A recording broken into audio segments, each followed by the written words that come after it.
there is a question. There's a question about, actually, which is pertaining to the topic. A lot of people are struggling with the concept of buying their own house and financing the purchase of their own house in Norway. Particularly, a lot of Muslims have mentioned that. And they were talking about the prohibition of riba. And they wanted you to explain, Sheikh, that.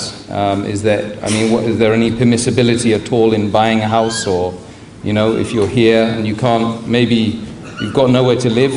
A lot of people, they don't have welfare state system with social housing here in Norway. More than half salary goes to the rent. Half the salary goes to the rent, more than that. Yeah, it's like London anyway. So they're asking for a bit of advice on that.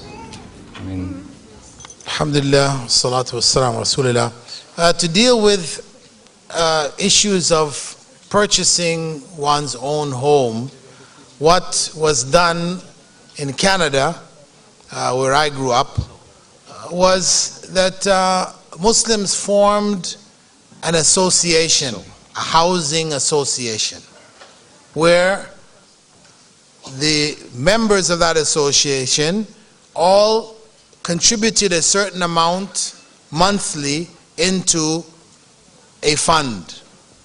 And they then drew by straws who would get the first house. When the amount of money reached sufficient to get a house, then the person who was first in the list, they got the house. But the house remained in the name of the cooperative until everybody received their house. So what it's saying is that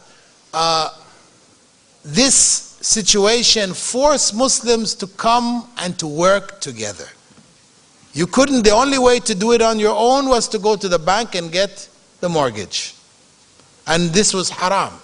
So the alternative is that the Muslim community work together and develop the alternatives. And that is the proper way, as opposed to just saying, well, I cannot afford it, so therefore I'm going to the bank. No.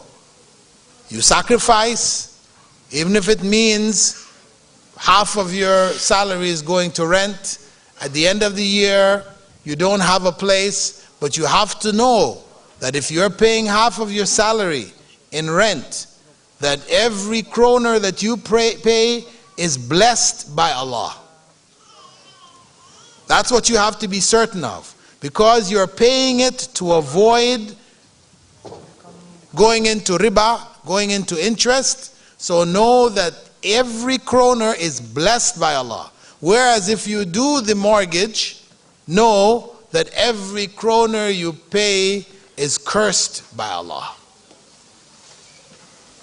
So though you may end up with a home, but it is a cursed home. As the Prophet ﷺ had said about the man on the journey who dust in his hair, falls on his knees, raises his hands, prays to Allah. But the Prophet ﷺ said, how is Allah going to answer his prayer when the food that he is eating is haram? The money that he has earned is haram.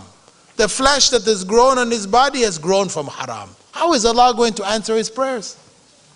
So that is the bottom line. We should know that. Even though that person was on a journey, and we know that's the best time to make dua, isn't it? He raises his hands. That's one of the correct actions in making dua.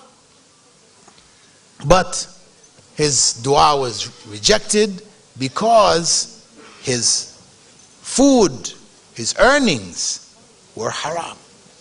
So my advice, as I said, for the community to come together, create that association. We did it in Canada. You can do it here. But it requires effort, sacrifice, commitment. But it can be done.